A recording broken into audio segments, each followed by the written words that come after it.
Welcome to the 6th episode of the Force Geeks, a Star Wars podcast where X-Wing marks the spot, and brought to you by DailySuperhero.com, where you can find focused coverage on movies, TV content, and more of Marvel, DC, Star Wars, Indiana Jones, Ghostbusters, all the stuff you want. It's there for you. New episodes of this podcast drop on Mondays, and we really appreciate you trying out this relatively new podcast with us. Please hit subscribe and help support us. We appreciate all the feedback and the support. It makes a huge difference for us. My name is Nate Custer, and I'm normally joined by my fellow Force Geek, Jake Scott, but unfortunately he suffered a freak goat-hurting injury and broke some of his ribs. I'm actually kidding about the whole goat-hurting part there, but he is nursing a pretty serious injury, so hoping he gets well soon. We wish you a speedy recovery, my friend. I know that you're listening. He will be back next week with us, but he was unable to get out to the movie theater this weekend for the event that is Star Wars, the final chapter of the Skywalker saga. Yes, of course, we're talking about the Rise of Skywalker, but it gives me an opportunity to welcome back DailySuperhero.com founder and my friend Daniel Wolf as our special guest host for this episode. Thank you for joining us again. This makes 2 appearances in a row, Daniel. 2 in a row, 2 times.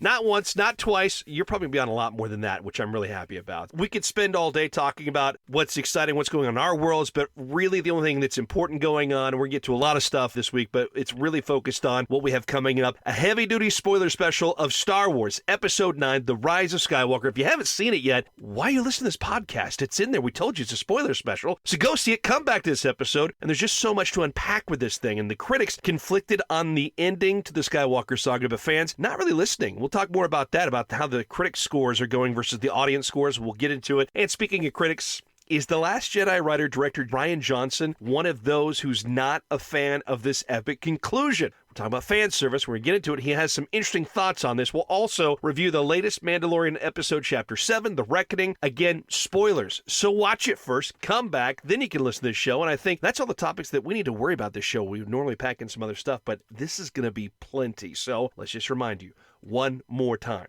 Spoiler episode. So get ready because we are digging into this now. Daniel, you saw the movie at a special media screening on Tuesday. I had to wait 3 more days to see this thing, which I'm still ticked off about, but I was so jealous of you. How hard is it to hold on to all those details when you know you have so many friends that are into this thing? It's kind of difficult, but at the same time, I just really do what everyone else does before it, releases on the normal release day, and I just kind of shut everything down. I don't talk to anyone. I kind of just turn off social media, and I don't want to slip up because, the embargoes are in place from when I see it until whatever the date and time is that we can actually talk about it. And I don't want to slip up and be on social media, after a few drinks, and all of a sudden I'm spilling the beans that BB-8's pregnant and whatnot. So So let me ask you about this then. You saw it Tuesday before everybody else did. What was your immediate reaction walking out of the movie theater? I was content. I was satisfied. And I thoroughly enjoyed it. I can't really say that about The Last Jedi because right off the bat, walking out of the theater and turning the corner to go to the exit, I was just like, okay, this was Star Wars, but then that was a complete opposite with this movie, and I felt exactly how I felt really from The Force Awakens and even Rogue One, with those endings being so impactful, and the ending of this movie just hitting all the right feels and all the buttons to just make me care about Star Wars again. There was a lot in this movie, and I know J.J. Abrams at one point had asked and gone to Disney, from what I've read, whether it's true or not, I don't know, but what I read was that he went and he wanted to split this movie up into 2 parts. There was a lot that they squeezed into this because you're talking about not just wrapping up the sequel trilogy, you're wrapping up all 3 trilogies. Sure. I loved this movie. I felt like there was a lot jammed in there, and I wish that they had granted him the ability to turn into 2 movies because I think there was a pretty good natural part there in the middle that you could have split it into 2. But at the same time, I walked out of this movie and I was so jacked because I, like you, felt so conflicted after walking out of The Last Jedi. And when I went to go see it again, I went to go see it because I needed to think, okay, I didn't really like what I felt from this movie. Maybe if I see it again, I'll like it better. Maybe I'll see something that makes it sit with me a little bit better. It never resonated with me. I just didn't like The Last Jedi that much. It was beautifully shot. Sure. I love a lot of the choices that Rian Johnson made. And give him credit. He was bold. He made bold choices and didn't just rehash a similar plot that we all knew, which was one of the biggest gripes of The Force Awakens, was it seemed like a rehash of A New Hope. But he didn't find the happy medium on this one when it came to Last Jedi. I mean, and I know you felt the same way. Well, Ryan, I think he wanted to make an Empire Strikes Back. I really, truly do. Yeah. And he's very talented. He seems like a great, nice guy. Totally. But at the same time, even now, he's still talking about it. And there's people that are tweeting at him. Yeah. And, shame on fandom for, at this point, just being so toxic. Because we all love Star Wars. Yeah. And it's not my Star Wars is better than your Star Wars right now. It's all Star Wars. Whether it's Disney, whether it's the originals, whether it's the prequels. We just have to get off our high horses and really focus in on our enjoyment together collectively for Star Wars. I've been to Star Wars Celebration 2 different times. And each time, both the times I went were actually before The Last Jedi came out. So maybe there's a little bit of discrepancy in what I'm going to say, but it's a unified fandom when you're there. And it feels great. And I wish the online communities would be the same. Because, sure, The Last Jedi wasn't a great movie in my opinion or your opinion, and he did want to try to make something that was more like Empire Strikes Back, that everyone would love forever and ever and be the best Star Wars movie and, be talked about for decades, but kind of did that, but not in the way intended. He did it for critics. Yeah. He did it for critics. Sure, and just, the negative aspect of the culture now of the Star Wars community is kind of that's his legacy with Star Wars, which makes me wonder if they still want to give him a trilogy, because he himself kind of seems like he's being a little toxic lately, especially now that he's talking on social media again, because people are tweeting at him about the character of Luke and how Rise of Skywalker changes things, which I'm sure you want to get into a little bit later. Oh, totally. But, it kind of reminds me of him talking now, Ryan that is. It's kind of similar to what Zack Snyder's been doing with his Justice League movie, how he keeps on tweeting out these teasers of this fictional Zack Snyder cut and these reels that say the Zack Snyder cut. It's like, come on, you can get a piece of tape and a marker and write that stuff on there yourself on anything. But, these guys just need to let go. They're single-handedly dividing the fan bases and hurting fandom. Just things happened, move on, and stop creating this toxic culture. I actually feel bad for Rian Johnson because, with all of this happening again, with the new movie coming out and everyone seeing a taste of the Luke that we could have had in Episode 8, we just get a dabble of it from this movie, but we're kind of seeing what we could have had. And I feel bad for him because a lot of people are tweeting at Rian Johnson again. They're reopening these old wounds, coming back. And so I do feel bad for him because naturally, he created that. He was given a direction, go be bold. He did it. And he did a good job with that. I still don't understand some of the choices he made when it came to splitting the team apart, which thankfully this movie brought everybody, the core characters back together like the original trilogy would do, to send them out on an adventure. The three together, we would see Luke go off on his own, much like we see Rey go off on her own, but there was the established band that stayed together instead of splitting them off all separately because they're stronger together, not apart, and that played out well. But back to the point here with Rian Johnson, I think he's going to naturally want to defend himself, and I don't begrudge him that, but I think that you're right when you look about his future prospects with his own trilogy, which I want to see his own trilogy with his own characters that he creates, but I'm worried with him defending his choices. At this point, it's kind of like, hey, it was my choice, it's what we did, I'm still proud of what we did. I understand that people have different perspectives, and just let it go. Sure. Don't engage with the fans on that anymore because he made a great movie. He did. It's just not what we wanted. Sure. And Disney loves their fans. Like, they love their fans. And if you're going to keep on going after a certain sector of Disney fandom, then that's not the right way to approach things. Just mute your social media accounts for all the mentions and just do your thing. Build a new Star Wars. But the more he does it, the more I don't think he'll even get a chance to build a new Star Wars, because Disney's going to see just a continuation of split fandom, and that's not going to make them money. I do think he's jeopardizing it. And I do want to get into the movie. I'm going to come back to Rian Johnson later on to talk about what he's done, but I want to get into the movie itself because there's a lot to go over with this. And I want to get right into it because immediate reactions from the cast after they saw the movie, when JJ showed it to them before it was released to the public, I saw a tweet from Richard E. Grant. He plays Legion General Pride. And I thought he was so such a great addition. I mean, the guy was, an Oscar nominee last year for his work. He's a talented actor, and he was a lot of fun to see that. We love our British actors in Star Wars movies, and he did a phenomenal job in this role as the new head military man for the entire operation of the First Order, and then ultimately the Final Order, as the Emperor had dubbed it. But let's get into that, because we see his responsiveness, and he was so emotional, and he was like breathing heavy from it, and I totally got that, because I actually recorded my reaction after I walked out of the movie theater so I could just capture what I was feeling in that exact moment, and I sounded like Richard E. Grant did in his Twitter video that he put out, where he's all emotional, and I totally was. I was the same way, so I get it. So this totally impacted me. All the feels. I was so emotional afterward. How about you? I was emotional. I mean, I didn't cry or anything, because I know in the last episode you were like, "Are you going to cry?" Yeah. And I didn't cry. I did. I'll admit it. I did. I got choked up in a couple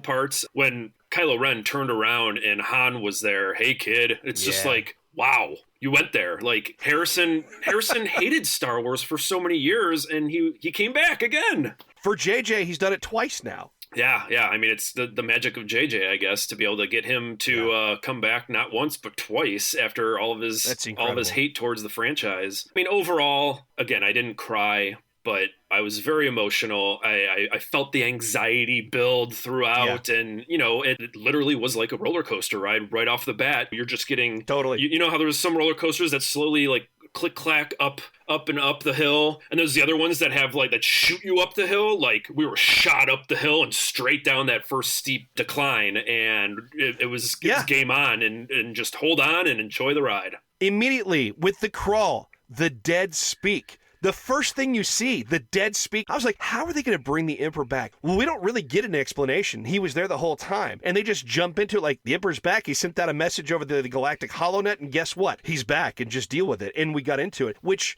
at the time, I didn't care so much. Now I'm like, what was going on? I'm sure we'll get that in some sort of canon book or something like that, where we learn how it all worked out. But I actually liked just jumping into it, and I was kind of surprised. And I do want to learn what was behind it, but what a way to start it off. Oh, totally. And I mean, to piggyback on what you're saying, there was a mention of something dark side mastery or magic, dark arts or something. I can't remember the exact quote, but you take that context and mix it in with the question, how did the Emperor come back? There's your answer right there. It's ambiguous enough where you can kind of create the idea yourself, or it gives Marvel Comics the opportunity to explore that. Yeah. So it gives them lots of different avenues to build upon it. Yeah, in the EU, they discuss the dark sorcery of what goes on with the dark side and the Sith specifically. And I just finished the book Darth Plagueis, which was Palpatine's master, and he was all into that sort of stuff, learning that sort of thing, and Palpatine in the book was all into the sorcery aspect of things. And so that kind of explains, if you look at that, I think that JJ was influenced by some of the EU stuff, and specifically, I think that Darth Plagueis might have played a small role in his understanding of who Palpatine was. Sure. And I mean, you can also add to the animated Clone Wars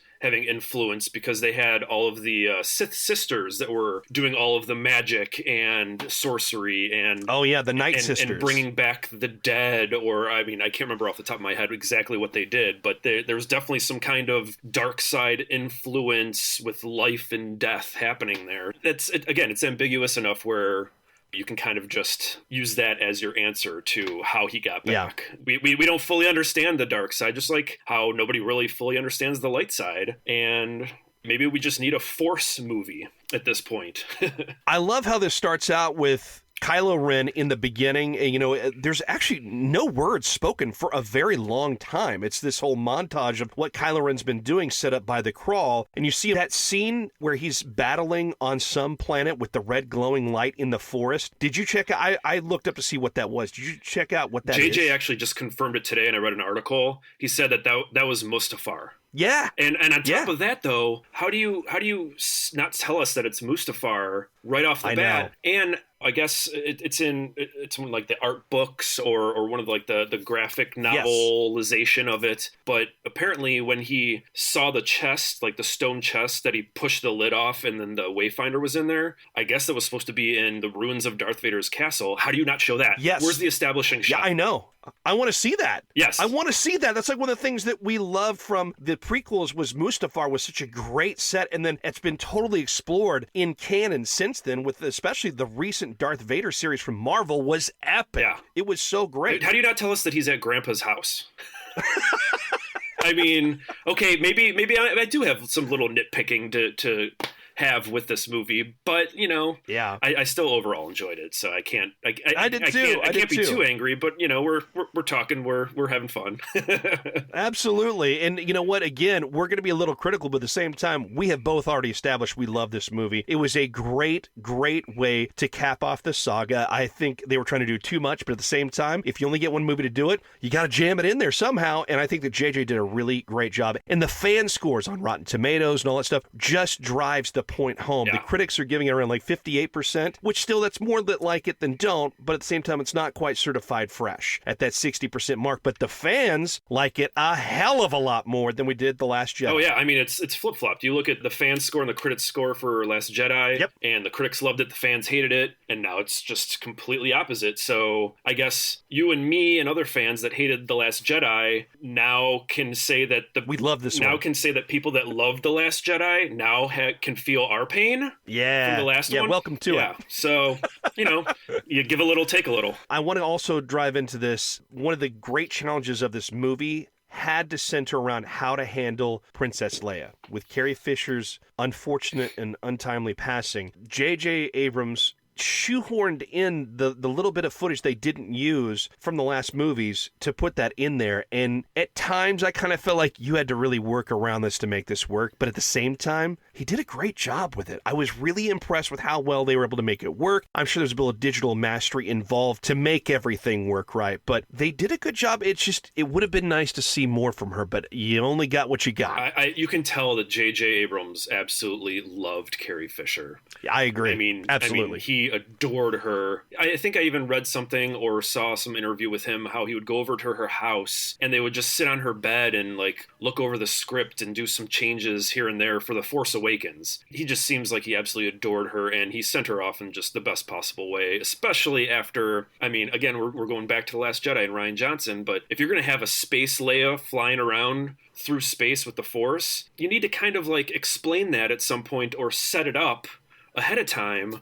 And he never did, but JJ he actually kind of fixed that a little bit. He did. And it's still a cringe-worthy moment for me because I did watch The Last Jedi Wednesday after I saw Rise of Skywalker on Tuesday. And I was still cringing, but at the same time, I knew what was happening now in the next movie. And she's had some training. Oh, I get it. Yeah, she is powerful. But you just don't throw that at us willy-nilly and Mary Poppins her and whatever other memes and jokes people were making about that. Carrie passed before that movie even released, and I would have loved to hear her thoughts on that moment, because for how foul-mouthed and uncensored she is, she would have given you the raw dog truth, and we never got to hear that. I would have loved to have heard the same thing. You and I talked about that briefly in messages after we saw it. We were careful not to talk to each other too much because we want to save it for the show. It's so sad that we didn't get a chance to really hear from Carrie and find out exactly what she thinks about everything, because just like you said, she was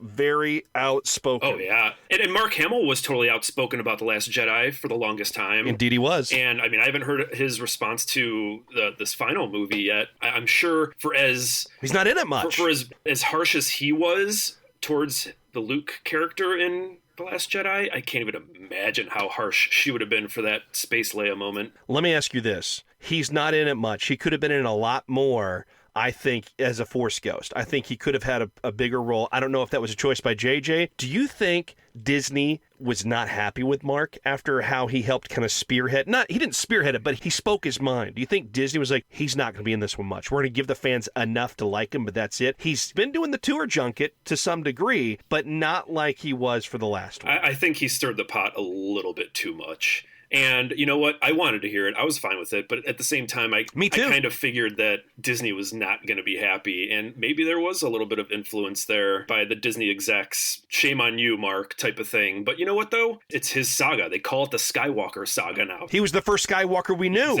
Exactly. So shame on you, Disney, as well. I wanted more Skywalker. I wanted more Luke. That was the guy that made me love Star Wars, was Luke freaking Skywalker. So I was disappointed we get more of him, but we'll get into that a little bit more later on. Since we're on the topic of Carrie Fisher, let's go to the death. Jumping way ahead in the movie right now, the death. I thought that was a very beautiful way to say goodbye to her, that she was still reaching out to her son, and she was using every bit of her energy, her power, to reach her son and help turn him. And I thought that was a beautiful way to say goodbye because it was a mother's love. It was very touching, and I wanted her to have some kind of influence onto him to help him turn. Going into it, I even told you in messages, I believe, there was a couple things I wanted to see, and one of them was I wanted Ben to see, and I might even said this on the last podcast, but I wanted Ben to see Anakin Skywalker as Anakin Skywalker and not Darth Vader, so he could actually have a visual representation of, oh, he flipped from the dark to the light side. Right? And all he's known is this burnt helmet of Vader. But I didn't get that. I got Han Solo showing up as a memory and the Carrie Fisher reaching out to him. I mean, I guess I'm more than happy with that, though. I wanted the Anakin appearance as well. I wanted Hayden Christensen to get a chance to appear in a Star Wars movie and have a good bit of dialogue that he wasn't given much of with George. God bless George, but it just was not great dialogue for him. And also to have a really good director. And I'm not saying George isn't a good director, but he was concerned about the technology, what he was doing, driving the medium forward, and not as much about directing the actors quite as well, other than faster and more intense. It was just about what he could do with the characters. And I think that Hayden deserved a chance to show everybody what he could do. So I'm disappointed that was an opportunity lost, though we'll talk about he did appear in the movie, or not exactly appear, but we'll talk about that later on too with the voices that Rey heard. But getting back to the topic at hand here, you mentioned you didn't cry. I didn't like waterworks cry, but I got sniffly, and I definitely, my eyes welled up and got a little teary-eyed a little bit when she died, because we went through this before in real life with her. And then when Chewie lost it, I was like, finally, someone's paying attention to Chewbacca. Yeah. Because he didn't do it in the first one with The Force Awakens when JJ was directing, but he paid attention, he heard the fans, and he has since said that he made a mistake with not letting Chewie have some sad moments, telling Leia that Han had died. So he made up for it with this one, and that's what got me. That's where, like, I got all emotional. I agree. I mean, Chewie definitely had his moment finally, because a couple times. It was a non-existent thing when Han died and there was no reaction by Chewie. It's like Chewie should have been raging, like animalistic. I'm going to rip all of your arms out and beat you with them. I will say he did go after Kylo because he knew Kylo from the time he was a kid, and he yelled as soon as he saw that Kylo had stabbed his dad. But at the same time... way up high, yeah. Way up high, yeah. But, I mean, I think that there would have been a moment between Leia and Chewie at that moment together. Instead, she's hugging Rey, who she's never met before. She's never met Rey before. She's hugging Rey, not Chewie. I mean, come on. Yeah, you could also, now that we know who Rey was, maybe she was hugging her because she was like, I need to keep this girl as content. I need to love on you. Love on her, and I need to care for her, because otherwise she's going to be the destroyer of everyone. Right. She might have Force lightning. Oh, wait, she does have Force lightning, as we discovered in this movie. Great moment. When she thought she killed Chewbacca, and I thought I'm like, they really are killing everyone. Oh, no, they're truly killing everyone. Yeah. I mean, I definitely had a little drop of pee when she shot lightning out. I'm like, oh, wow, they went there. And it was pretty early in the movie, too. I couldn't believe they're doing it that early, because I had seen all the moments with Chewbacca in the previews already up to that point. I'm like, I don't remember seeing Chewbacca in the other parts of the trailers. Did he really just die? Did they just kill Chewbacca? Right. Yeah, that's a good point. They did hide him in the latter part of the movie through the trailers. Job well done to the editors of the trailers not to reveal that, because at that point I was going through my mind, I don't remember seeing him in any other parts of the trailers that happened later in the movie. I've seen everything with Chewbacca from the trailers. Oh no, he's really dead. Not only that, but then they showed the C-3PO toy with Chewbacca's weapon and the bandolier on. And, oh, he did die. Oh my goodness. Yes. But, good old classic bait and switch.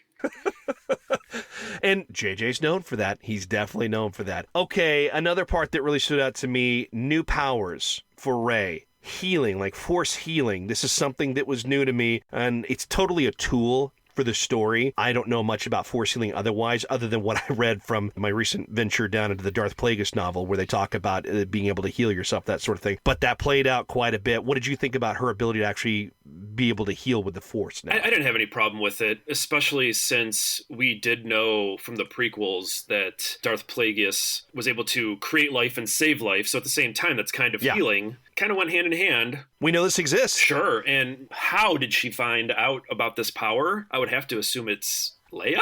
But she also had the books, too. She was reading the text. She was being a good student. Right. I totally just forgot about that. That's a great point. She's been studying the ancient Jedi text. There we go. The page turners that they are.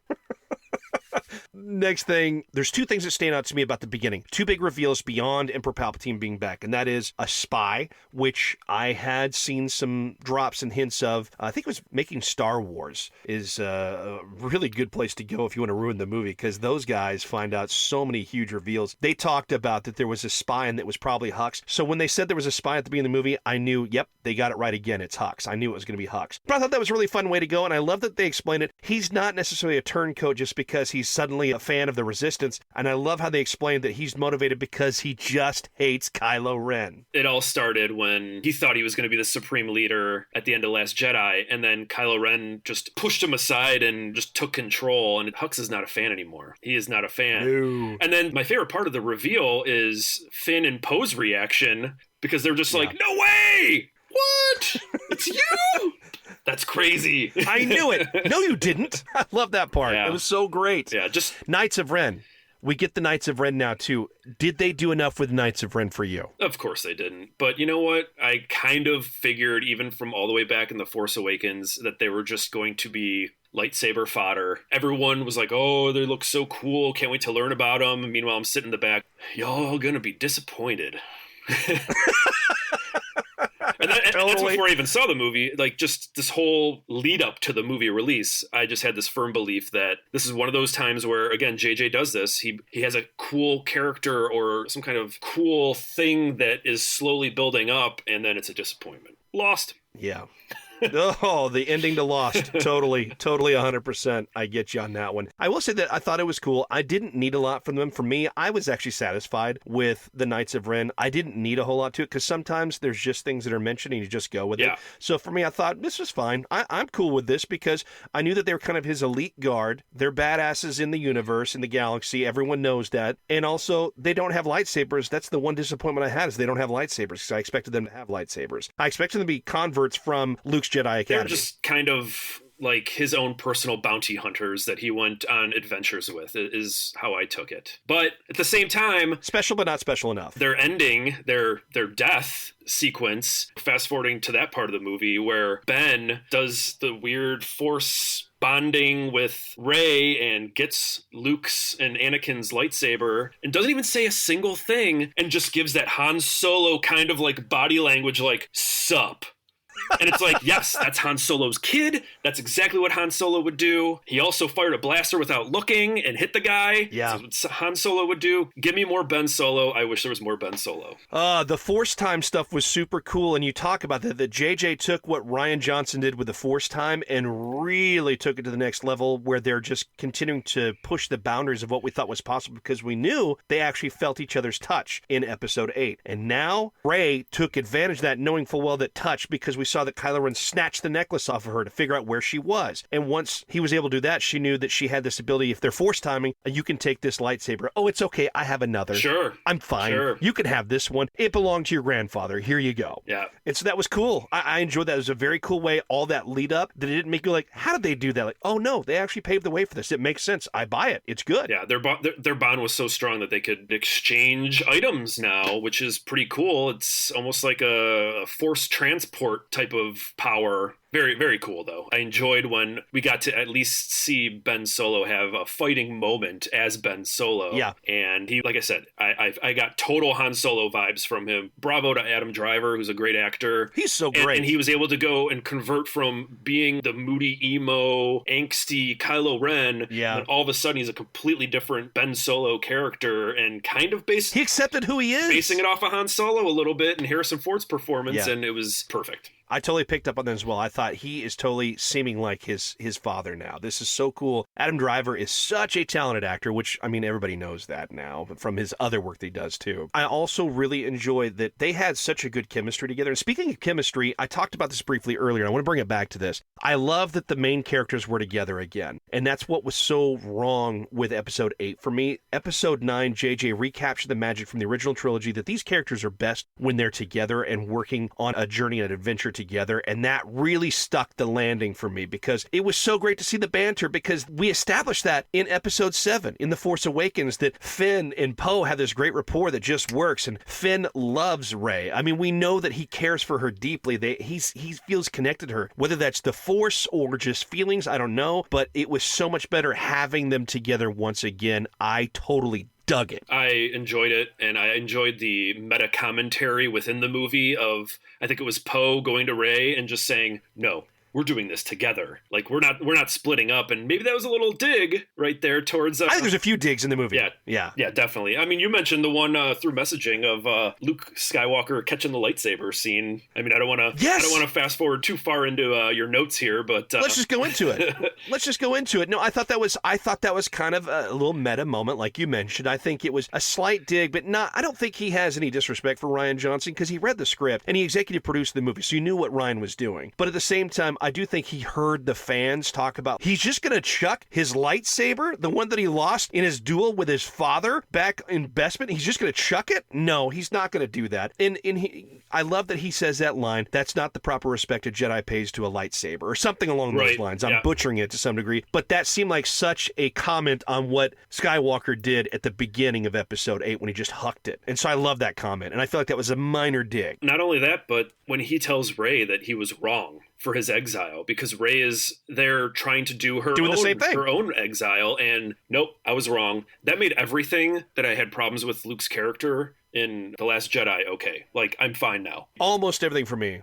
Sure, but the majority of my gripes, I have better closure. And that was a big thing with this movie, is I did get a lot of closure, and I'm happy to be a Star Wars fan again. Not that I was ever unhappy, but I missed Star Wars a little bit there. Speaking of things that made me happy, the droids. The droids made me happy. C-3PO mattered. R2-D2 was fun. Not a huge role for R2 in this one, but to some degree. But C-3PO, and I gotta say, some of the best laughs came from C-3PO. And kudos to JJ and Chris Terrio for writing it in such a way that it gave him an actual voice as opposed to one that's off the side that doesn't matter, because they made C-3PO matter. They made him funny, and they made him enjoyable, and it was a great way to also make us think he was gonna die with that whole thing with the trailers, and caught us again, which again, JJ's good with the bait and switch, but it was a very effective bait and switch. I loved what they did with C-3PO. And Dio was a lot of fun. A very nice addition. Very funny, very cute. Yeah, no, Dio was fun. C-3PO was great, though. I mean, C-3PO has always been bullied throughout Star Wars. Yes. And I always felt bad for him, but he was able to get some good laughs and some good character moments. Some zingers. And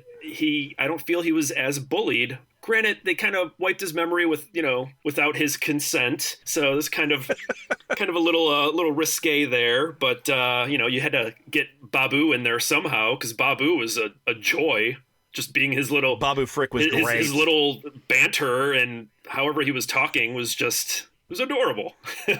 It was. Disney is having a field day with the cute, adorable things with Baby Yoda right now, and then Babu Frick, Dio, the cute little droid that you like. I mean, I thought BB-8 was as cute as it could get, and now it's Dio is out there, too. So, nice job. They know how to market. They know how to make money, and that's for sure. And so they've done a great job there. I think you got to get into one of the biggest things. We've been wondering for the longest time, how is Lando going to figure in? I loved seeing it, and I knew as soon as that guy popped out in that sort of get-up that it was going to be Lando. I knew this is where Lando comes in. It's just like in the Return of the Jedi, those echoes of Return of the Jedi. Lando is back at a location. He's looking like a local, and guess what? He is so charming still. Billy D. He looked like he was having a ball shooting this movie. If Billy D came to me and made an advance on me, I probably would not be able to resist it.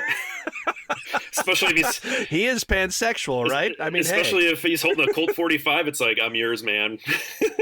The dude is just smooth, and I seriously think it was such a mistake not to involve him earlier in the process of these movies. But he was so much fun. It gave me all the feels. I loved what he brought to things, and he's still just as smooth and charming as ever. He was great. I enjoyed that, too. And I was curious, how are they going to use him? I think they did an effective job. He is essentially an extended cameo in the movie, but I think they paid enough respect to who was. I know the focus is on the new characters and tying up the whole story, and Lando came in later in the saga, and that's fine by me. I actually thought they did a good job with of them. I don't feel cheated by not having Lando have more time. I feel cheated he didn't have more time in the other movies. I agree totally. I just wish they gave him a different outfit because it looked like he was still wearing his same outfit that Donald Glover was wearing in the Solo movie. And it's like, man, they made a choice on that one. You're definitely still rocking the same gear. You can't give him something a little more updated that we haven't seen before. I guess it's a classic look. I think they did that from a marketing standpoint just to get that continuity. At least he wasn't seen wearing Han Solo's clothes again. yeah, true. That was so funny. Return of the Jedi. I'm like, wait a minute, he looks just like Han now. What's that about? Someone raided the closet. Some of the other big moments there, we've been wondering for all this time, who is Rey? And we got that, bait and switch from episode 8 where she's nobody. Then we find out that she's nobody because her parents were nobody by choice. I knew that there was this out there that Palpatine had a child because I've seen some stuff online about some of the canon that he's had a child. And I don't know if it was canon or if it got changed to expanding universe stuff, but I know that it was out there as written that he had a child. He killed his own child. He killed his own child because he saw what Rey could become. And that is just so crazy to me, but it makes sense of who Palpatine was and how power crazed he was. But we finally got our answer. She's a Palpatine. She is a Palpatine. My biggest thing is, how did the Emperor have a child if he was all dilapidated and everything? Did he create his son? I don't know if he was entirely dilapidated, if you know what I'm saying. Well, sure. You went there. I didn't. But he talks about how, the Force can create people, and it like with Skywalker, Anakin, he didn't have a father. He was created by the Force. Was his son, some dark side magic again, and he was able to have a child, but then that child didn't have the Force, but then his child had the Force. That's some questions that I have there. Seeing Rey as the dark side version, the Empress Rey, in that quick scene with her cool ass lightsaber that flexes or comes together into two, was very cool. Her Sith teeth, which are really sharp and, where they're filed down into sharp points. Yeah. She got to fight her for a second in her little Force vision, and that was definitely a cool moment. I did enjoy that. How last week you had an issue with all that thing that was going on with the Twi'lek? We got that from Rey this time. From the Mandalorian. But at least it was once. Yeah. At least it was once. Yeah, just once. That was when that happened. I started laughing because I thought of, I wonder how that sat with Daniel. Right? Oh no, I was good with that. I actually didn't even think of that. If she did a second time, I probably would have thought of that. Oh, totally. Well, you mentioned the lightsaber. There's some really epic lightsaber battles in this movie. It was, I'd say that it ranks right up there with what we saw from Episode 1.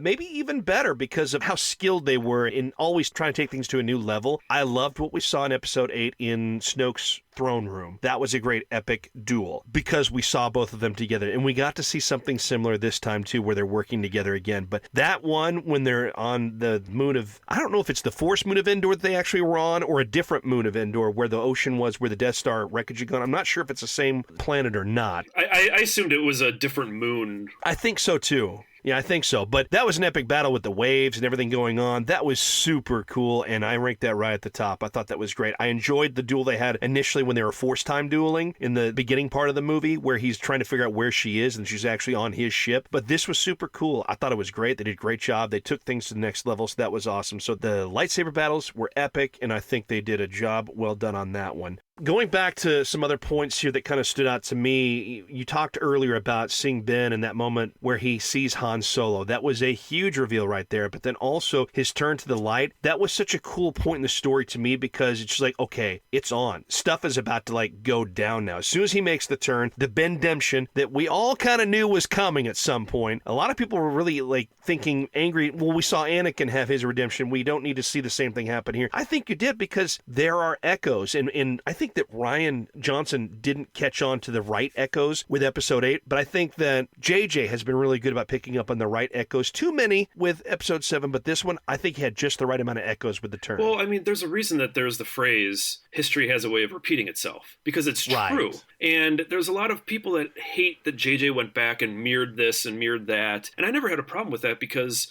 history does repeat itself. There's a reason for that, and getting to the point where Ben actually becomes Ben, just in the eyes of Adam Driver, talking about his acting ability, you could see it in his eyes. The pain just disappeared, and then all of a sudden there was nothing but regret and sorrow because of everything that he realized that he has put everyone through and who he's lost and who he's killed. Just a great moment of actually seeing the turn from the dark to the light, because you didn't get to see that with Vader because he was behind a mask. And then another echo that I thought worked as well beyond that, because that worked in it so well, was another one. They echoed that dual battle going on, that theme that they actually did a good job in Rogue One as well. But they had the dual battles in space or in the atmosphere and on the ground. But it was actually all happening in the same place, which I thought was a masterful turn, because that ground battle really wasn't happening on the ground. It was happening on one of the Star Destroyers, one of the Super Star Destroyers that has this planet-killing weapon that each of them now has. And I thought that was so cool, because you have the space battle, it's actually in the atmosphere. Oh, and now we see these space horses, Orbaks as they're called. When I saw that in the trailer, I was like, oh, I don't know about this. Agreed. But then I got it. It worked. How do you make space horses work on a Star Destroyer? Oh, they're in the atmosphere. And oh, they had to do it this way because it just worked. I was so impressed with it, and it really had those multiple layers going on just like Jedi did. And I thought that was so cool to see that echo reign through in how they wrote the story and made it work too, because you have multiple things that need to be accomplished, and that's how you get it done. It was cool. That's one of the things that I've always loved about Star Wars, and especially Return of the Jedi, is when there are multiple, there's the ground battle, the space battle, the lightsaber battle, all happening at the same time. Right. We haven't been able to see that yet until this movie, and I'm so happy that they're able to bring that back, because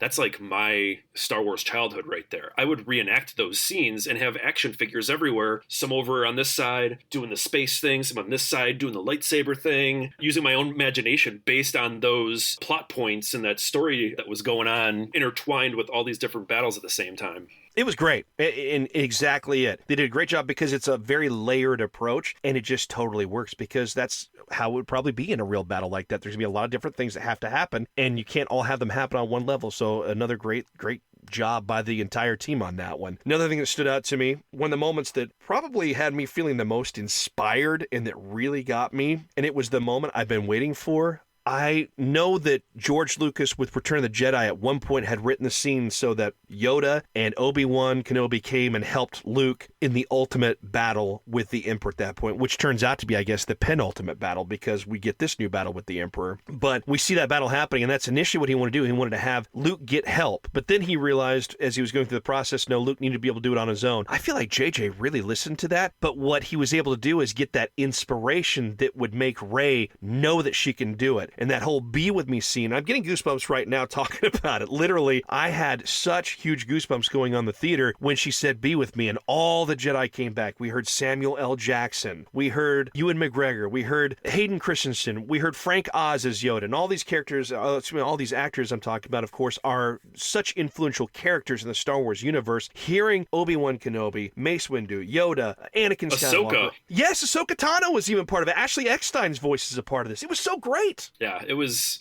quite the moment. I can't wait to. I've already seen it twice, but it's still, even seeing it a second time, trying to sit there and listen to all the different things that are being said. It hits you so fast. I do look forward to when I can play pause, and just listen to it over and over again, and really, hear what everyone is saying. So I'm going to give you the list because I'm looking at IMDb right now, and that's, I totally admit, I had to cheat. I did think I heard from Hayden Christensen. I heard that voice. I definitely heard Yoda. And then I thought, I think that's Samuel L. Jackson, too. I mean, because obviously the guy has such distinguished voice. You know who he is. But then I'm like, I'm pretty sure I heard Alec Guinness again, just like we heard in episode 7. But here's the whole list, and I'll give you not the actors' names, but who they are. And true nerds like us will know who these people are. You hear from Anakin Skywalker in that moment. Master Luminara Unduli, which you know from the Clone Wars, more so than the actual movies. Ahsoka Tano, which you only know from the Clone Wars show and from Rebels. Isla Secura is also one that we see briefly die in the final prequel movie, but she's also in the cartoons for the Clone Wars. Mace Windu, Obi-Wan Kenobi, both versions, Ewan McGregor and Alec Guinness as Obi-Wan Kenobi. Frank Oz as Yoda. We also hear from Adi Gallia, and Kanan Jarrus, Freddie Prinze Jr. from Rebels, is also in this. And then, of course, Liam Neeson as Qui-Gon Jinn. So that was so impressive to me. That was just a great list, and I really want to know if they recorded new lines or if they just went back to the archives and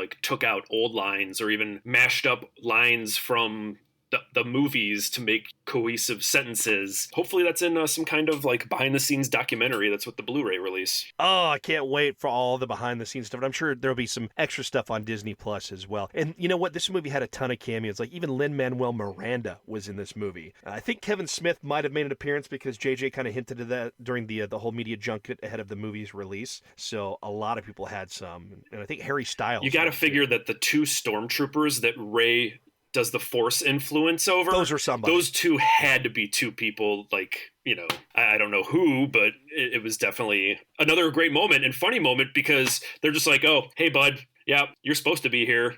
Okay, buddy. It was great. It was such a comical moment. And again, I love what they did with it. More of what are some kind of big things that happened. We talked about Leia's death. I think we need to go to Kylo's death now because he gave his life for her. That whole force healing thing comes into play again once he is able to give himself to the light once again and turn his back on the dark side. When they actually had the moment where they kissed, it's the Reylo thing. We've all been, waiting to see, does it exist? Does it not? It happened. I thought they did it in a good way. But I thought, oh, okay, well, I guess he's going to be okay. He gave enough of himself that they're both going to be okay. And then all of a sudden, done. He's out. Yeah, it's just kind of the classic fantasy tale ending right there where they get that one last kiss in that, they always should have had way earlier. And unfortunately, it was too little too late. But at least she gets to carry on the legacy of the name now. And he faded into the Force. I was actually kind of disappointed we didn't get that scene like we did in Jedi where you see all the people come together. And I thought maybe we were going to see Adam Driver sitting there with Leia and with Luke, but it didn't And happen. with Anakin. Like, give me all four of those. Just all the Skywalkers. I wanted all four of them. Yeah, for sure. I was really disappointed. I know it would have seemed kind of campy and really fan service, but hey, I'm cool with it. Give it to me. That's what I wanted. Yeah, and people would lose their minds if Hayden Christensen was in that last moment as a Force ghost. The prequels are having a moment. People have come around. They're liking the prequels a lot more now than they did. And I will admit, I was one of those who was really just like, oh, I don't know that I like what happened. I really enjoyed Revenge of the Sith. And I also liked Attack of the Clones. But when I saw, the first one, The Phantom Menace, I was just so disappointed after that. I've come around to it. There's parts I take from it that I like. And I hope to feel the same way about Episode 8 someday. I always had a problem with, who was that? Jake Lloyd as the young Anakin. I always had a problem with him. And I always had a problem with Jar Jar. But now I love Jar Jar. I still have a problem with Jake Lloyd's Anakin, but, I guess George should have cast it a little bit better on that one. Yeah, and that does fall on George. A lot of things fall on George, in fact, for this, but that's okay. You take what you have and you work with it and you make it work, and I think they did. It was good. So I would have loved to have had that moment of all of them together there on Tatooine, which, again, I love that we went back to Tatooine and we get that very cool visual that reminds us of the original Star Wars and takes us back to that moment and gives you all the feels. Rey burying the lightsabers, that has got to be opening the door to a Disney Plus something, right? I feel like that's just, you're leading to something. The first thing I thought of was 25 years from now when I am like 70 years old and they go back to the Star Wars well, there's going to be someone who finds those two lightsabers in that desert, and that's going to be the beginning of a new trilogy. It has to be. Yep. I don't think we're going to wait that long. I think something's coming. I think that something will happen in the next 5 to 10 years with that. I don't think we'll have to wait till we're 70. I think something will happen, and I feel like it's opened the door to a Disney Plus series or something connected to it. Maybe it is another trilogy. I don't know. I think they also have left things open for the other characters that they could possibly do something. Let's talk about something taken back, because that was the end of the movie, and I also want to talk about, for a second, Rey's yellow lightsaber, and we'll get to that in a moment, but I want to go back. Force-sensitive Finn? Maybe? And Janna? Because Janna was that new character that she was also a Stormtrooper. I don't know if they're trying to say that he's just connected or believes in the Force. If he's sensitive to it, is he potentially... I always wanted him to be an actual Force user. I was waiting for that and wanting that the whole time. I don't know that we got there, but I feel like they've opened the door that maybe he could be. Well, it goes all the way back to The Force Awakens, and I think it was the first teaser or the first trailer, and he's the first person that you see with the blue lightsaber. The lightsaber. And it's like, okay, that's cool. But I always thought through both of my viewings that he's definitely a Force user. And I think the one thing that he wanted to say to Rey when they were kind of sinking into the gravel or the sand, yes. That was, what was it? I truly think that he was going to tell her that he could feel the Force. We saw that he felt Rey when she was in trouble and even dying. He felt that. I don't think that was her imprinting on him. I think he's connected to the Force. Well, he also looked at the ship and he was like, that's the ship. He knew. That's the ship where the transmission's coming from. And then there was another moment. I've got a feeling. There was another moment on the desert planet where he was like, that's Kylo Ren. He's here. And like, he didn't see him. He just saw a ship. I think he is, and I think they're opening the door, and I know that John Boyega said he doesn't think he's ever coming back to that, but I think that's because it's all part of the marketing and Disney telling him this needs to be a surprise when we do it. We're leaving the door open. Maybe we don't ever come back to it, but we got to leave the door open, and you got to act like this is probably the only thing you're going to do with this character. Can they really walk away from this franchise now that they set her up as a Skywalker, and with all of her past being a Palpatine, and now with Finn, like, she's got to train Finn now, right? Like, right. That makes sense to me. And possibly Janna. Naomi Ackie was a great addition to this. I mean, all the new characters, and I will say this, they did a great job of making sure they paid attention to the main characters with this. They introduced some other people, but those new characters didn't take away from the old characters. And I'm talking about the old characters established within this sequel trilogy. So the main three that we've come to love and know, which has been Poe and Rey. I like Naomi Ackie. I'd like to see more from her. And I love that she was another group of stormtroopers, part of another group of stormtroopers that all felt they couldn't do it and just turned. I think there's a very cool story there. And I think Naomi Ackie, having established herself in the different projects she's already been working on. End of the Effing World, by the way, she's in, is a tremendous British show that's on Netflix. You need to check out if you haven't. She's great in that show. I think she could also be a part of something big for Star Wars in the future and make her a Force sensitive, make her a Force user. Sure. I mean, why not? Star Wars is about the Force. Star Wars is about lightsabers. They promoted, kind of jumping around here in my thought process, but The Mandalorian, they marketed it as, oh, it's just this guy. There's no Jedi. There's no Force. Oh, hey, guess what? We lied. Here's Baby Yoda. Yeah. Like he's the one to save Star Wars now moving forward. But, they presented it as you're not going to see any Jedis. You're not going to, which implies you're not going to see any Force. But you can't go away from the Force. You can't go away from lightsabers. You have to have a little bit of that intertwined in anything that's called Star Wars. Disney has a chance to correct the problems when we had that whole huge break in movies. We've always wanted to see legions of Jedi. We want to see lightsabers, massive battles. What was the thing that most everybody really liked about Attack of the Clones? If they had their issues with it, what's one of the things they loved the most? It was the epic battle scene with all the Jedi out in the field. That was so cool to see. Disney has the chance to recapture that magic and do something more impactful with it. And I think that establishing the Jedi again, we know now Rey is a Jedi. She's established that. She's so much a Jedi that she has renamed herself a Skywalker. The Rise of Skywalker is Rey as a Skywalker. And I think they have a golden opportunity to capitalize on that. And she now has introduced us to something we haven't seen, basically me, since the video game of Knights of the Old Republic. She has a yellow lightsaber now. Yes. That was super cool. Give me more color in lightsabers. I mean, no offense. The blue and the green and the red is the red is a mainstay. You can't get away from the red. Yeah. But as far as Jedis, I was actually happy to see that they gave Luke and Leia a moment with him and his green lightsaber when they were training, which, by the way, yes, fantastic little moment there, and I can't wait for like an action figure 2-pack of those two. Oh, yeah, totally. The Jedi twins. That's awesome. Yeah, that was a great moment. I don't mind the CGI. I know that JJ had said there's no CGI. We're not doing CGI Carrie. Well, they had to, but they also had to do Luke in this one. So, I mean, Mark Hamill got the CGI treatment too, and Mark has openly said he has no problem with it. Carrie clearly didn't have a problem with it because she okayed it for Rogue One. Yeah. So they're not doing anything. It's no disrespect. I think it was great, and I'm glad that, again, as you said earlier in this podcast, that they were giving us some solid ground to stand upon that explained how Force-flying Leia worked in Episode 8. She had been trained as a Jedi. She was strong in the Force, and that just made it echo. She might have been stronger than Luke by the way that they portrayed their little lightsaber battle. Yeah. With the blast shields on the helmet. Because he was on the ground. Yeah, she had him on the ground, and that's when she got her vision that she needed to stop being a Jedi and stop the training because she was going to have a child because there was a different path for her. It was great. Coming back around to full circle on all of this, I'm still just so pleased with how this turned out. I thought it was a great ending, and I think that the critics coming out and dogging it as being fan service, you know what? Who cares, man? It's the story that we all wanted, and if we're all happy with it, get over not taking the bold choices. We had the bold choices. It totally ripped the fandom apart at that point for the people that liked it or hated it, and it's still resonating today. And I think that, yes, part of what happened with the Solo movie was some backlash to what happened there. I think that if they had given it a full year between, maybe Solo wouldn't have had the same impact. But Solo wasn't considered a big box office success largely because it didn't make as much as the previous films had, but also on top of it, you had added costs because you basically had to reshoot the movie with the director problems they had. So of course it wasn't going to make that much money because it was super expensive because of the choices they made on who was helming the picture. But that's a whole nother topic that I can get into another time. In the meantime, fan service was appreciated on my part. I am always for fan service. I don't understand these like online comments of like, oh, too much fan service, this and that. You have to understand, and I don't remember if I mentioned this to you or on the last podcast that we recorded, but there's multi-generations of Star Wars fans now.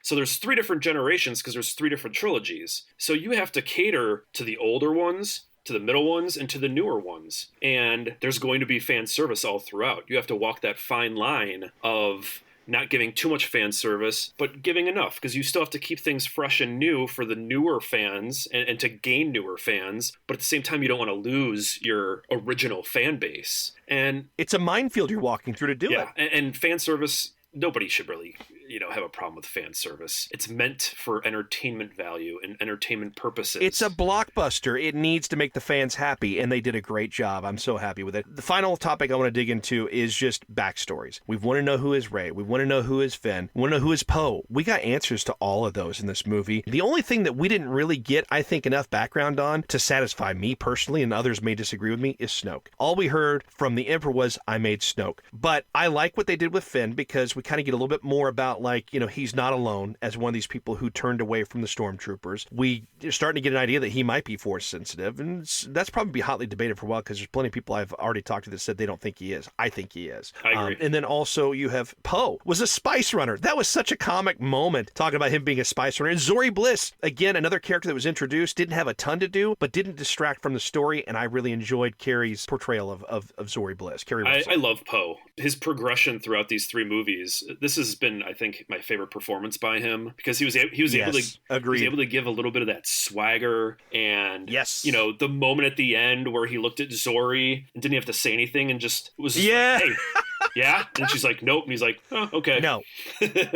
And that was very Han-like too to me. That sort of vibe. It wasn't exactly like Han, but it was that same vibe, that swagger that you were talking about. Of course, he was a spice runner. You know what? Our favorite lovable guy from the original trilogy was also a scoundrel. We love that about those guys. So I think it was a great way to pay tribute to the original trilogy too. I thought it was excellent. They did a good job of explaining the backstories. That kind of wraps up. We're going to have plenty to talk about this for weeks to come because there'll be a lot more analysis going into this. I feel like we do have to go back to the thing we talked about earlier. Both of us giving it a huge thumbs up, loved this movie, and it was all the feels, and I was emotional more than a couple times. I think 3 times I was fairly emotional. Not outright crying, but I will say the only time I ever cried at a Star Wars movie, I was 4 years old, 1980, when Han was going down into the carbon freezing chamber. I thought they were killing him. As a 4-year-old, I didn't understand that he wasn't being killed. Yes. That's the only time I ever cried at a Star Wars movie, but this got me emotional. Yes, I agree. The first movie I saw, because you got a couple of years on me, was Return of the Jedi. But, being still of that age range, I still remember seeing Empire for the first time on, like, my VHS tape, and that moment was like, oh,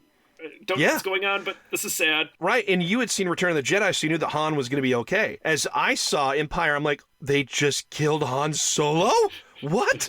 As a 4-year-old, I couldn't quite compute that. So, again, it was an emotional experience for me in this one as an adult, and I really enjoyed that they had a good enough story that was able to evoke that response from me. So, good job to Chris Terrio and JJ for that. The pacing alone, like, I felt like I couldn't breathe at times, but that's...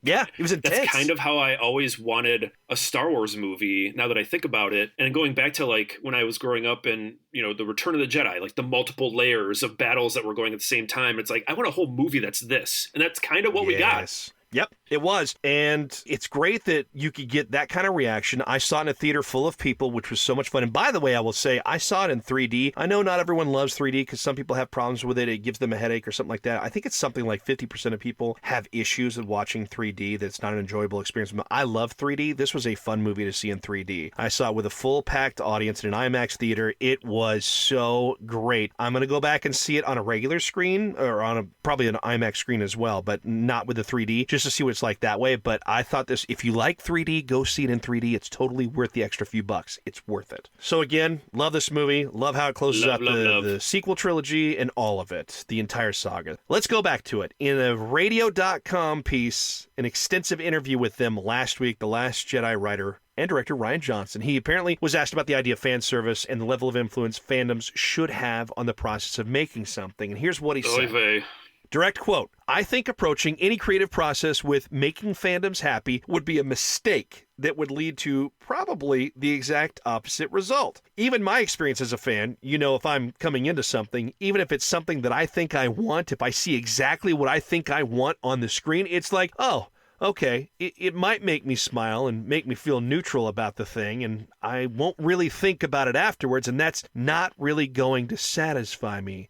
I don't think it's meant to be a dig at what JJ's doing, but I do think he was calling out what he knew was coming. I don't know if he's actually seen the movie yet. I have to think he has, but I feel like it is, whether it's intended or not, a total dig at what JJ and Chris Terrio were doing with this movie. Just stop talking, Ryan. Just stop talking. You're just he's just stirring the pot, and he's further dividing the fandom by continuing to talk. Like I said earlier, just stop it. I mean, come on. How can he say something like that? It actually has a level of ignorance to it, because let's use Marvel's movies as an example. Okay, go ahead. Tell me he didn't want to see Captain America hold Mjolnir. I mean, come on. Right. Who? I knew it. I mean, how many people are just like, okay, it's going to happen. It's going to happen. It's been teased enough. It's going to happen. And then see it, and they're just like, oh, it happened. Like, was Rian Johnson the only person that acted like that when he saw it? No, come on. He probably a couple drops of pee in the pants and was just like, wow, yes, yes. He's an auteur. I get it. Safe choices are not good choices, but for fans and those who shell out the money to go, who fell in love with this, give us something we love, and that's what they've done. I can appreciate where Ryan's coming from, and again, I will say it once more. I want to see what he could do with his own trilogy and his own characters, and he can make the bold choices, and I won't care at that point the same way that I cared about something I loved from my childhood. Yes, I'm a 40-something-year-old fanboy. I'm exactly what they like to make fun of in terms of getting too emotionally attached to these characters, but you know what? It mattered to me as a whole part of my childhood. So to me, I think give me some safe choices. Take a few risks here and there with a story that can be different in terms of how it's crafted, where it's going, but don't destroy what we love where you have to kill the past. Don't kill the past. Respect the past. Sure. And not only that, but if you have a clean slate like he's been given for a new Star Wars trilogy, you can subvert expectations as much as you want, because it is brand new characters. It's a brand new story, brand new locations, brand new... Do whatever you want with them. Yeah, subvert away if you are obsessed with subverting expectations. And at the same time, though, he's going to have a clean slate, but if he has the script and there's no fan service or a little bit of Star Wars-y fan service, mixed in, then isn't Disney just going to be like, guy, why are you doing this again? Why?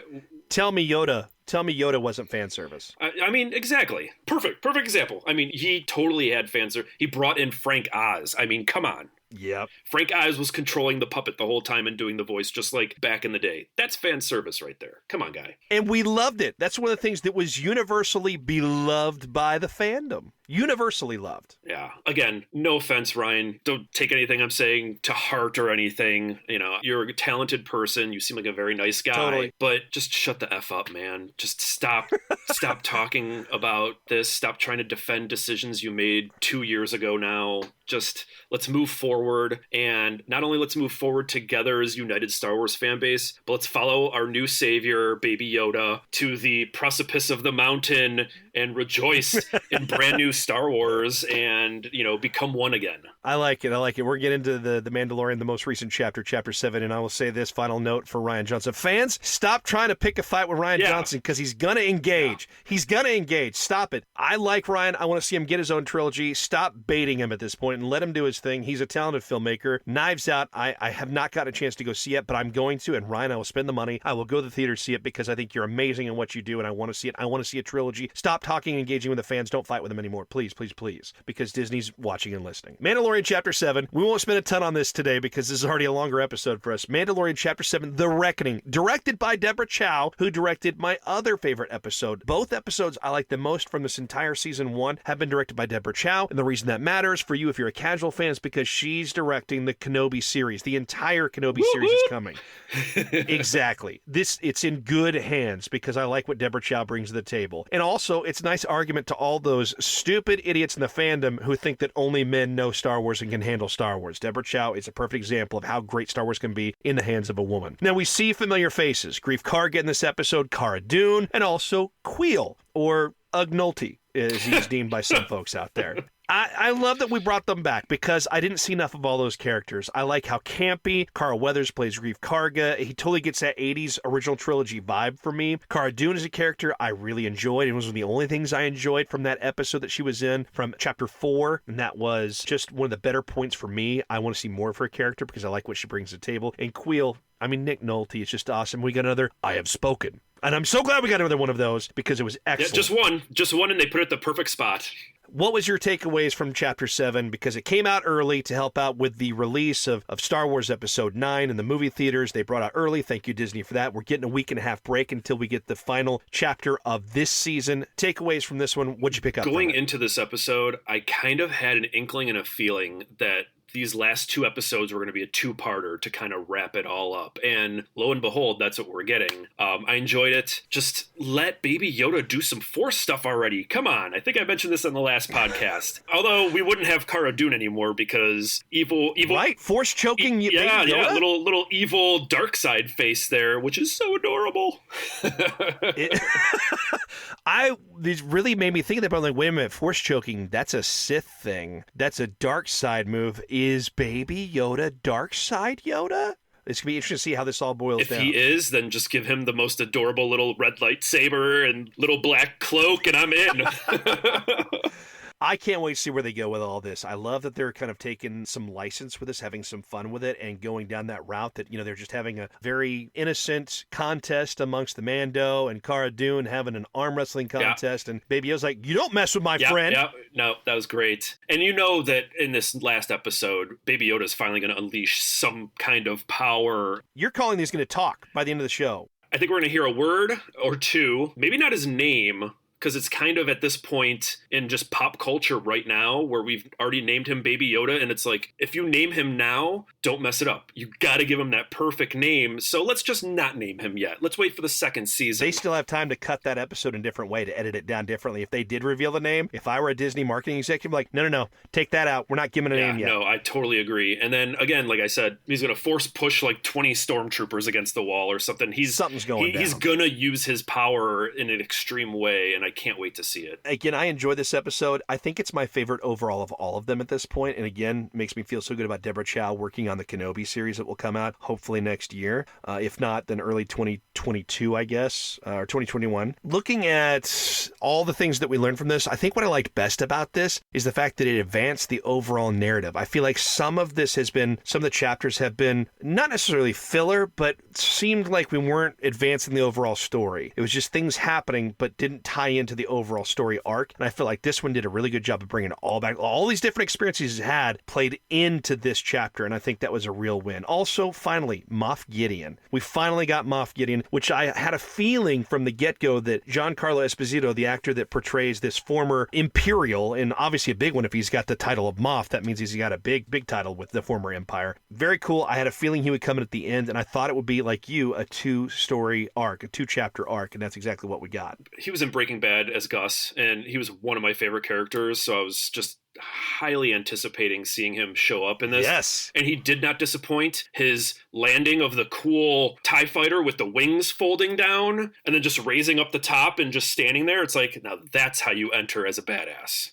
And not only that, but he had Death Troopers with him too from Rogue One. Right. I thought there were Shadow Troopers at first, but then someone pointed out, on Reddit that those were definitely Death Troopers, and it's like, that's a great little callback there. It was awesome to see that. And I don't know if you've watched that little special that Disney Plus has put out. I think it might even be on YouTube where they talk about the evolution of stormtroopers. Did you see that little special that they did? I have not, but I'll have to check it out now. Go check it out. You can go to StarWars.com, any of those different places to go see it. But it was really cool to see simply because they talked about the evolution of stormtroopers over the years from the original trilogy to what we see today. And the Death Trooper specifically that they introduced in Rogue One was cool because they talked about the design. Because stormtroopers were originally designed to look like skulls. Their helmets were to look intimidating like skulls. Well, you see this, that when they were designing these, Doug Chiang, one of the main people at Lucasfilm, kind of the keeper of the knowledge at Lucasfilm, talked about how the Death Troopers had that part where it looks like their cheekbones kind of extend down as part of the helmet, and they almost look like fangs, which was interesting to make them even that much more intimidating. And Death Troopers are tall, they're leaner, and it was interesting to look at the design, but they are intimidating. And so it's pretty neat to see that that's exactly what they were going for, because man, is it effective. Oh, yeah. I mean, there was, a half dozen of them standing there, and they just totally ripped that whole side of the wall just apart. And the whole sequence right there was just a great intro to here's Moff, and things are going down badly now.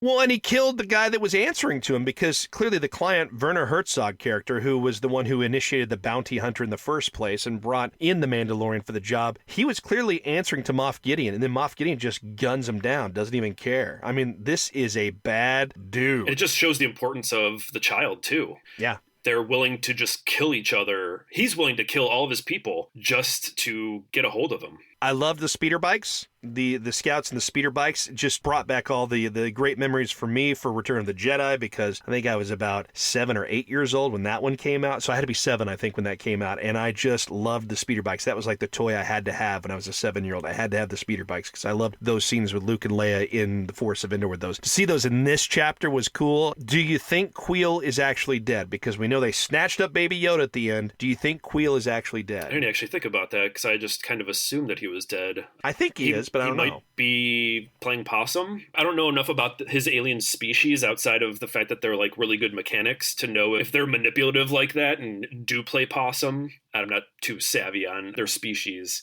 I hope he's not, but I think he is dead. I hope not, but I think he's dead, sadly. I think that was such a cool character, but I do think there are going to be consequences in this show. Though it is on Disney Plus, I think we're going to see some like actual consequences, and not everyone's going to survive. Well, here's a thought, and if he is dead, he already repurposed IG-11, so IG-11 might see him dead, and all of a sudden just goes on a murderous rampage. I had not thought about that. Wow, that could be an interesting caveat to the whole story. I was thinking that, so this guy, this Mandalorian who hates droids, might now actually be stuck with an IG unit and feel beholden to Queel because he said, trust me, respect me. If you trust me, then you trust my word. And if, let's say, IG-11 is the cavalry that shows up and it's not Baby Yoda who has his moment, but it's IG-11, then of course you have... He can protect. Of course you have to team them up moving forward. Queel said he can protect. Maybe part of protecting is that old circuitry comes into play, that old programming does come into play, and he goes all Bucky badass out there and to help the Mandalorian out. And the Mandalorian is then like, what do I do?